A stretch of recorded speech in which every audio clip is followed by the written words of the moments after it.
My wife and I had a fantastic time during our 2 weeks in Tunis, but we were not expecting it to be as fantastic as it was. In this video, I'm going to explain all the ways Tunis exceeded our expectations, but also just a few ways that it didn't. My name is Ryan, my wife Emily and I are the Snail Travelers. I hate to start this video on a negative note, but that is how our trip to Tunisia started. Tunis Air has a reputation for being very inefficient, and we experienced this ourselves. Our flight from Barcelona, Spain was supposed to arrive in Tunis at 4:30. I don't remember exactly when we arrived, but it was after dark. Not the end of the world, but it was our first thumbs down experience for our time in Tunis. Now, when we arrived at the airport, we expected to be pestered by taxi drivers based on what we had heard from other travelers, but it wasn't that bad. We ordered our taxi on the Bolt app, found our driver just outside the airport entrance, and he took us to our accommodation without any problems. Our overall experience at the airport was better than we expected. We easily found our Airbnb apartment. We were greeted by a friendly cat when we entered the building, and found our apartment with a huge living area. It had 2 nice bedrooms that were both very spacious and comfortable, and we loved the kitchen with the traditional tile work on the walls. The next morning, we explored the neighborhood, which is called La Marsa, a northern suburb of Tunis, and we were quite surprised to see just how upscale it is, much nicer than the neighborhood where we live ourselves. We enjoyed our stay here and were quite pleased with both the apartment itself and also the neighborhood. And it's a good thing we found our apartment to be comfortable because we spent more time inside than we wanted to, getting hit with multiple rainy days during our 2-week stay. This is not normal weather for Tunis, but unfortunately, it did have a negative impact on our time there. About an hour walk from our apartment is one of the most beautiful neighborhoods around Tunis called Sidi Bou Said, and as you can see, the reason this neighborhood stands out is that all of the buildings are blue and white in color. And so Sidi Bou Said is definitely going onto our list of things about Tunis that exceeded our expectations. However, it turns out that the day we picked to come visit was also the day a big cruise ship was in the port, and as you can see, it was quite crowded, which did take away from some of the charm. And so these crowds are going onto our list of negatives. We wish we had come at a different time. But we made up for it in 3 different ways. First, by wandering down some of the side streets, which were much quieter. Second, by visiting a mansion that is open to visits and was quieter than the main street. And third, by getting probably the best donut I've ever had in my life. Despite the crowds, we enjoyed our visit and think Sidi Bou Said should be on every traveler's itinerary in Tunisia. Roughly 2,500 years ago, the city of Carthage was arguably the most important city in the Mediterranean region. So, coming to Tunis was a fantastic opportunity for us to gain an understanding of this ancient city. The archaeological site is in fairly good condition, and it took us about 3 hours to walk between and visit the main sites. And unlike our time in Sidi Bou Said, there were almost no tourists here. I think we only saw 10 or less between all of the sites. So I need to add 3 items to our list. 1 was the condition of the ruins. Number 2 is that the entrance price was the equivalent of only a few dollars. And 3 was the lack of crowds. One thing to add to the negative list is that the Carthage Museum was closed for renovations and is not expected to open anytime soon. Emily and I had read online that Hammamet is a terrific beach resort just outside of Tunis, and so we wanted to visit. To get there, first we needed to get from our neighborhood in Marsa to central Tunis, and from there make our way to Hammamet. To get to Tunis, we decided to take the tram that runs from Marsa to Tunis. So we got on the tram, but something unexpected happened along the way.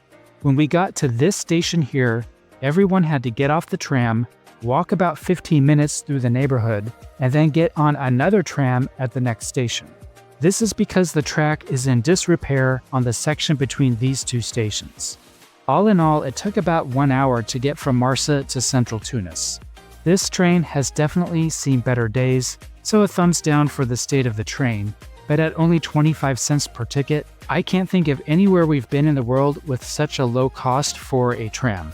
Once in central Tunis, we walked about 20 minutes to the Louage station. A Louage is a minivan used to get between cities in Tunisia, and I will be talking a lot more about the Louage system in future videos, so hit that subscribe button so you don't miss it. Now, when we got to the Louage station, we found out that this is not the station to get a Louage to Hammamet, which surprised us because this station serves cities south of Tunis, and Hammamet is south of Tunis. The man at the ticket window spoke a little English and explained we needed to go to a different station that was another 15-minute walk away. Once we arrived at this station, the friendly people told us which area of the station we needed to go to find the Louage to Hammamet. And as soon as the van was full of passengers, which only took a few minutes since there were plenty of people wanting to go to Hammamet, we were on our way. A thumbs down to ourselves for not looking into the proper station we needed to go to, but a thumbs up to the friendly people in the station for the comfort of the Louage since we had plenty of legroom, and a thumbs up for the journey itself. The road connecting Tunis and Hammamet was in terrific condition and very fast. Once in Hammamet, we wandered around the promenade that goes along the beach. We were surprised to see windsurfers since it was fairly cold. We enjoyed exploring the fort that is right at the edge of the water, and enjoyed wandering around the narrow alleyways of the Medina, never knowing what we would find around the next corner. This day trip to Hammamet definitely exceeded our expectations. It is such a charming town and was worth the effort of getting there.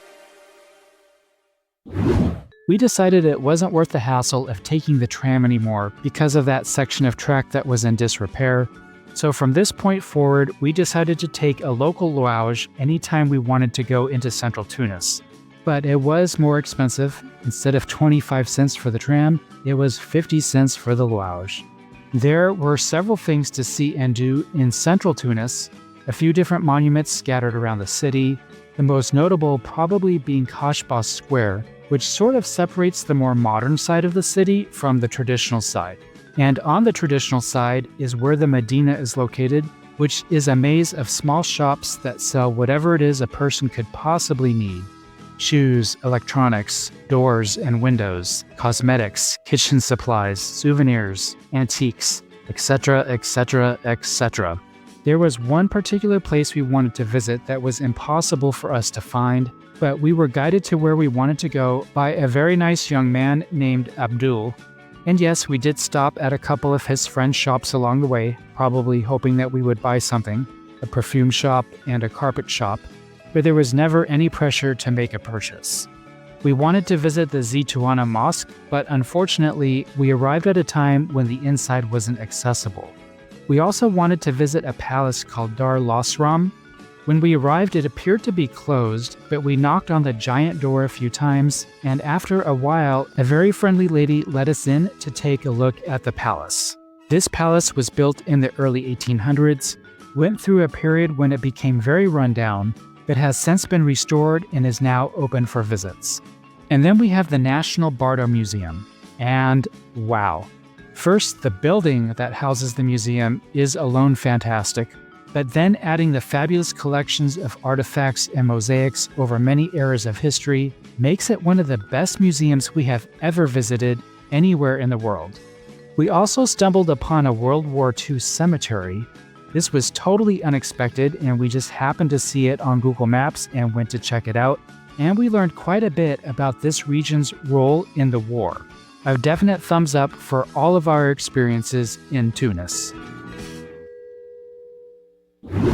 I can't end this video without talking about our day trip to Bizerta, where the Medina has all of the beauty of Sidi Bou Said, but without the massive numbers of tourists, and without the intensity of the Medina in central Tunis. This was much more relaxed. And we found a puddle that was in the shape of Africa, sort of.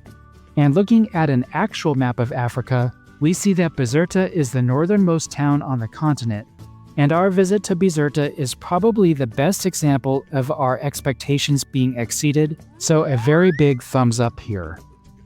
You may have noticed that I didn't talk much about food. I'm saving that for a future video that you won't want to miss, so hit that subscribe button down below. Thanks for traveling with us.